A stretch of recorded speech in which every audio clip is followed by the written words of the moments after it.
Alignment may be one of the most argued about topics in Dungeons & Dragons. Some people find it useful for character development, world building, and cosmic fantasy, while other people find it reductive, restrictive, and responsible for some of the worst arguments they've ever had at a tabletop role-playing game. I think maybe Both. The comments never come from anyone playing at my table, even when I've reached for someone's character sheet to change their alignment, because it's always been motivated by one of their character actions. So for years, as people were describing these situations that they're arguing about that's responsible for their bad gaming experience and how it's the worst thing ever to happen at the table, I'm left with this reaction that's just basically, what the hell is going on over there? In all the games that I've ever run, alignment has never been some sort of a stand-in for personality or some sort of a cage to control what a character can or can't do. It's a compass for moral instinct, for cultural norms, and for cosmic allegiance. A few of my friends have asked me to do a video explaining my perspective and how I use it in my games, so here we are. Hi, I'm James, and on this channel I talk about the things that I think about, plan, and plot for my tabletop role-playing games. If you like that kind of content, then there's buttons down there for like and subscribe. Today we're talking about alignment. Why do some people hate it? Where does it fail? And why do I still use it? We're going to take a quick aside and talk about some history, because if I don't at least mention some of this, somebody's going to try to actually me down in the comments. And I want to hear your thoughts on alignment. Do you hate it? Do you like it? What do you use it for? If you do, why don't you? Was any of this useful? But I don't want to waste anybody's time trying to teach me some history, because I already know this stuff, some of which I know because I was there for it. I'm aware that in the beginning there was law, chaos, and neutrality. And that comes to us from like Three Hearts, Three Lions, Michael Moorcock's books. And in the books of like Michael Moorcock, the law and chaos are not just a philosophical idea, but a physical place.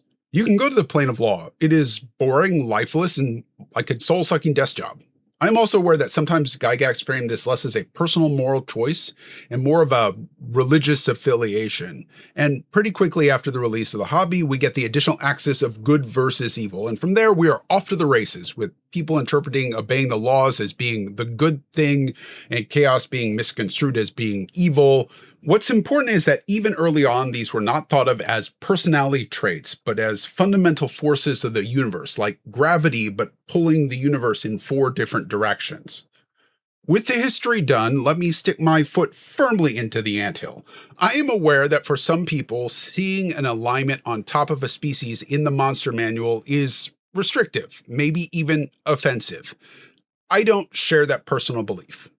You're saying that all orcs are evil and all elves are good. No, I am not. I'm saying that if you wander in the woods and you met an elf, the odds are pretty good that they were raised by a culture that values freedom of expression, has a less rigid social structure, and places a high value on compassion and self-sacrifice. And since cultures tend to create more people that share their values, statistically they are probably chaotic good. In case it's not obvious, I'm an American, and more than one person has pointed out that American culture heavily embraces individualism. It doesn't mean that we all believe in it, we don't all value it the same, we certainly don't all practice it the same. But it would be odd if you were talking to any random American if they didn't have strong beliefs about personal autonomy, personal independence. And alignment to me is the same thing. It's a cultural tendency, not a biological destiny. In trying to put my thoughts together for this video, I went and asked a fellow dungeon tuber that doesn't like alignment why they don't like using it at their table. I went to this person specifically because I really respect their ability to put their thoughts into words and to explain nuance in a way that's easy for others to grasp. And hopefully that comes across. In their perspective, alignment is primarily a player-facing problem. And by that, they mean that if a dungeon master is using the alignment of a monster to get inspiration in the moment for how a monster should behave during combat or conversation, then it's not a problem.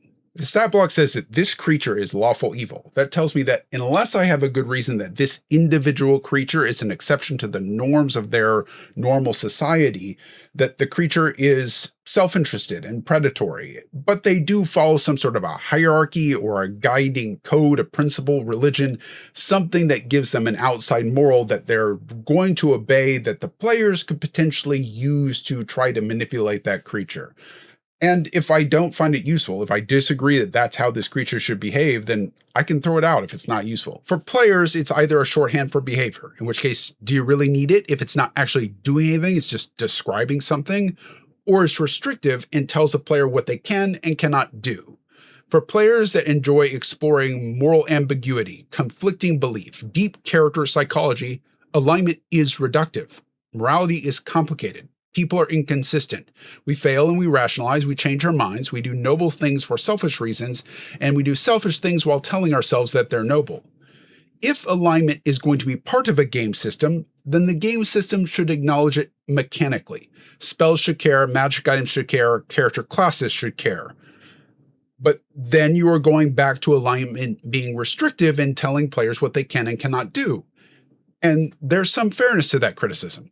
The 3rd edition era especially tied a lot of things to alignment. There were classes with restrictions. Monks, paladins, druids, and barbarians all had a restriction on their alignment. There were magical spells and items that only worked on certain alignments or better on certain alignments. And some of that I liked, and some of it I felt like it went too far.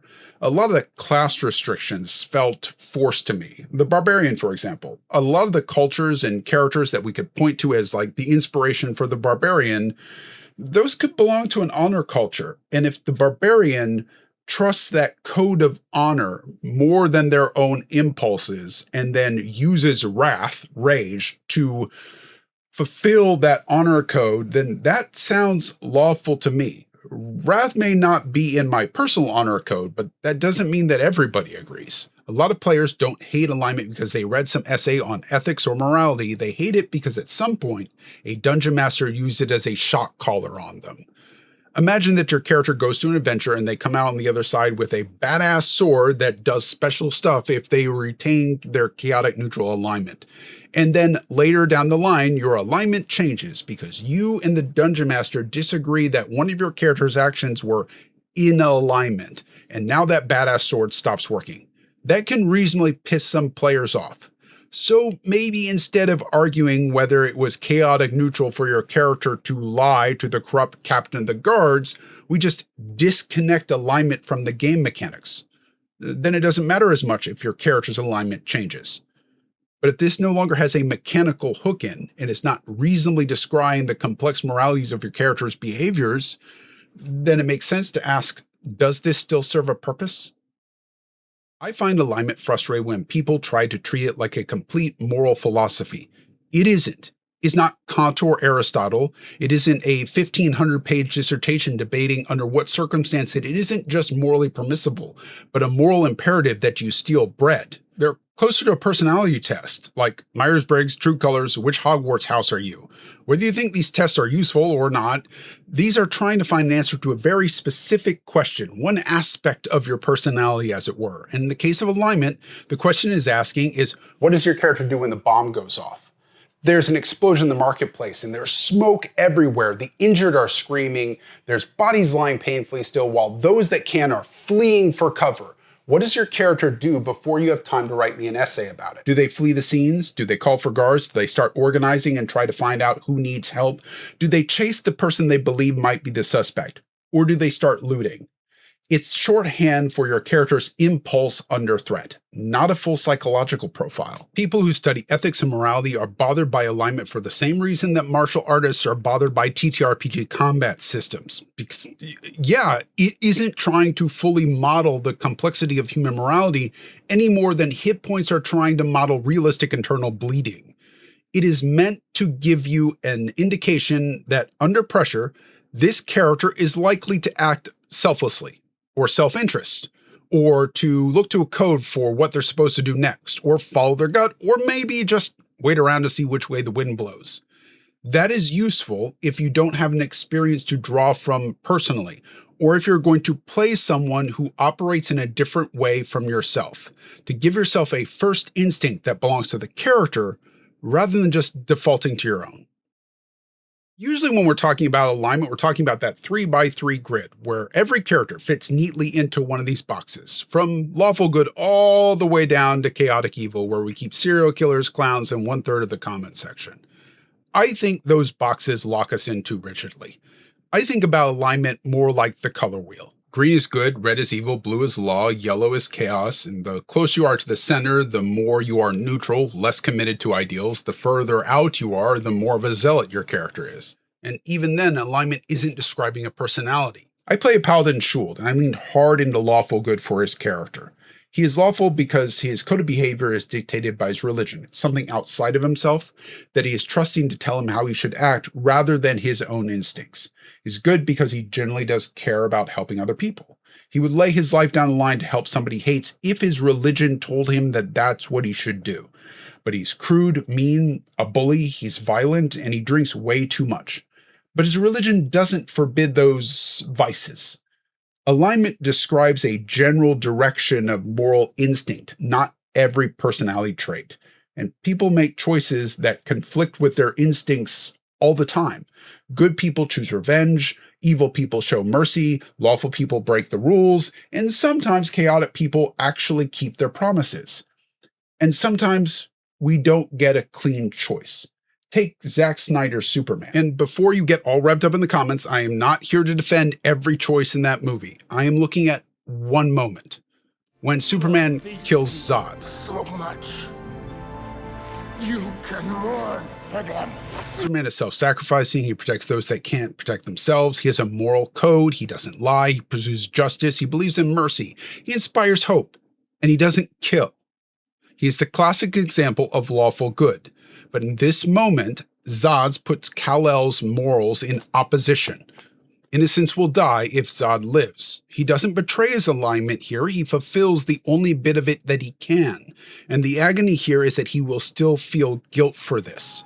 A bad dungeon master would look at this moment and go, "That's against your alignment," and strip Superman of his powers faster than kryptonite. At my table where I do use alignment and tie it to mechanics, I'm only really in conflict with the player when the player stops thinking about their character entirely. If they played a compassionate hero for the last 10 sessions, and then they suddenly punch a shopkeeper through the wall for the lulz, I'm not thinking, that's against their alignment. I'm thinking, what the hell, Mike? The problem isn't that this player violated some sort of abstract idea of morality. The problem is that the player and I are no longer on the same page in terms of what the character is about and what the game as a larger whole is about. Are we playing a game that's about kind of video game logic? Your characters are the good guys, therefore whatever they're doing is good. If they punch a merchant through the wall and take all their potions in service of ultimately killing the bad guy, then it's good and we're not going to question it. Nobody saw you do it, so you're fine.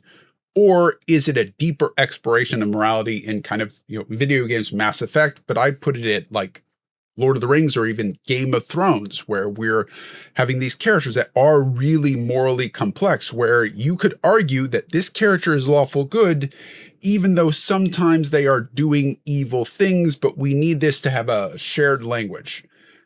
As a dungeon master, I need it so that I can create NPCs that act as either a foil or a complement to the player characters. So I need to understand what your character is about. And the rest of the table needs it for just fairness. If one player is operating this kind of video game morality, I'm Skyrim, I can steal all this stuff, but nobody saw it, so I got away with it. They still think I'm a good guy.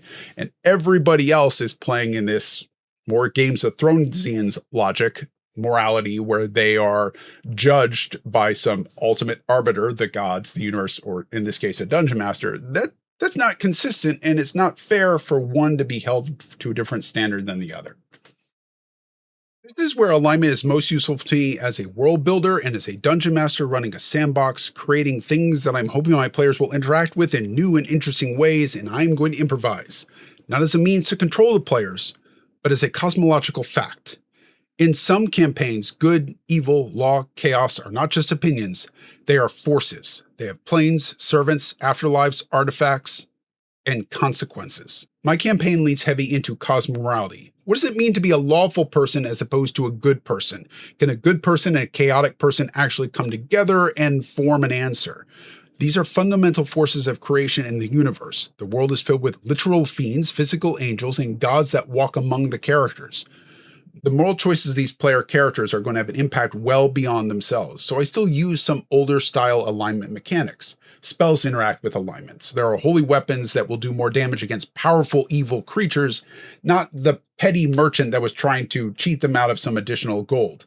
and evil artifacts can be used by good player characters, but I try to design them in a way that encourages the players to consider the cost. Why not use this ring? Because that's the question, right? Why not take the power when it's going to allow you to defeat the BBEG now and save the world? Alignment gives those choices weight when the world itself has an answer. Not in a punitive way, but by granting power to the characters. Power to create, to destroy, to liberate, or to dominate. And then the afterlife acknowledges those acts. When the players die, we go to Planescape. Just as Hercules and Orpheus could journey into the underworld in Greek mythology, so too could my players journey in the afterlife if they have need, for whatever reason that is. And when they do, they get a view of what the universe thinks about their choices. One of the things that I love about Planescape in the D&D mythology is that it allows room for a lot of different worldviews to be right, for lack of a better word. Many Christian traditions teach that goodness is to be found through mercy, charity, and resisting vices. In Norse morality, they teach that goodness is found through valor, reliability, and reciprocity. Christian tradition teaches that pride is the root of sin, whereas Norse traditions admire a pursuit of a reputation worthy of song. D&D cosmology says Both is good. Asgard is the afterlife for those that believe in heroic freedom and glorious struggle, whereas Mount Celestia is for those that believe in moral righteousness and spiritual purity. They would disagree on a lot, possibly with swords and axes, but both would look at demons who defile and destroy for no other reason than to fulfill their own nihilistic urges and say, those are the enemy. There's a really good discussion in TTRPG design space about whether a game is about what its mechanics specifically focus on solving or what it leaves to the table to try to solve. And as you might expect with me, my answer is Both is good. yes, my game is about combat. I like combat mechanics. That's kind of the A plot. But the B plot here is this conversation between the players and the demons, the rulers, the gods, the angels, and the world that the players are going to leave behind when their characters are done. In that respect, I prefer lighter social mechanics, if not drop them entirely and get them out of my way. In that respect, I don't believe that alignment needs mechanics to be useful. As a language, it allows dungeon masters and players to, if inexactly, describe belief and motivations. But again, I like worlds where strong belief is rewarded with power. And an important distinction for me is that alignment mechanics work best when they reflect the metaphysical nature of the world, not distinct personality choices. A holy sword that burns and does ongoing holy damage against demons? Cool. A cursed temple that reacts differently to those that are of a selfish or selfless nature? Excellent. A dungeon master that takes away barbarians' rage powers because the barbarian refused to punch the dwarven thane in the face when he insulted them? No! Where did you even get that? Spit that out. I like giving creatures disadvantage whenever they're trying to charm or dominate creatures of the directly opposing alignment, like the ring trying to corrupt Frodo or Samwise. Whatever the ring can offer, they don't want. The malevolence of the ring doesn't understand people whose deepest desire is to go home, eat potatoes, and be left alone. As levels go up and supernatural threats become more prevalent, I like to add features to encounter locations that reflect the nature of the cosmic forces at work. In one encounter, while they're exploring an island that was cursed by the primordial goddess of fate, the longer the players stayed, the more her power warped them. Their alignments shaped what powers they got as their life was drained away, replaced by necrotic energy, unless they defeated the splinter of this primordial goddess. A final battle in which the warlock's familiar, who was a splinter of the primordial god of chaos, transformed into a Balor and went ham on the entire battlefield. Sometimes the moral architecture of the universe has wings, a flaming whip, and anger management issues. That makes alignment matter, not because I'm policing their choices, but because the world is responding to who these characters are. I don't think that barbarians and druids need specific alignments to their class because I don't see those archetypal classes being tied to one specific moral and ethical belief structure. A barbarian isn't just independent-minded person, but with axe. And a druid is certainly tied to nature, but nature can be interpreted 100 different ways. It could be predatory, it could be harmonious, it could just not care.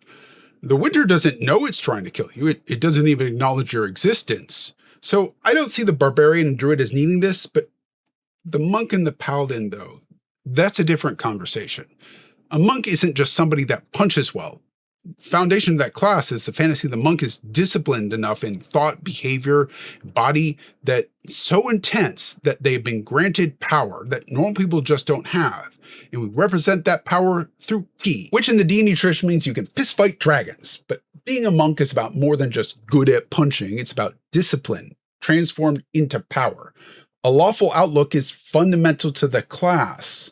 That doesn't mean that they have to obey every city guard, the king, or even their elders. That just means that they believe discipline will lead to mastery. They have a path to follow.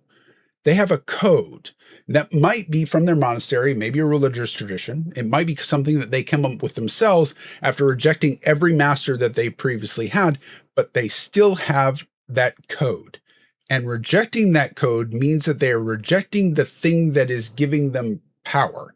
And if the monk doesn't have that code, that discipline, then I start to wonder if they're still a monk or if they're not just a fighter who chose boxing instead of the sword. Equally, I think the paladin is more than just a fighter who found religion. They are bound by an oath to something grander than themselves. And I like how modern D&D has changed this from previous editions that I've played, because the interesting part wasn't just the good part. It was the lawful part, not as I obey the laws, but in I am bound by a vow. I cannot break this because this is where my power comes from.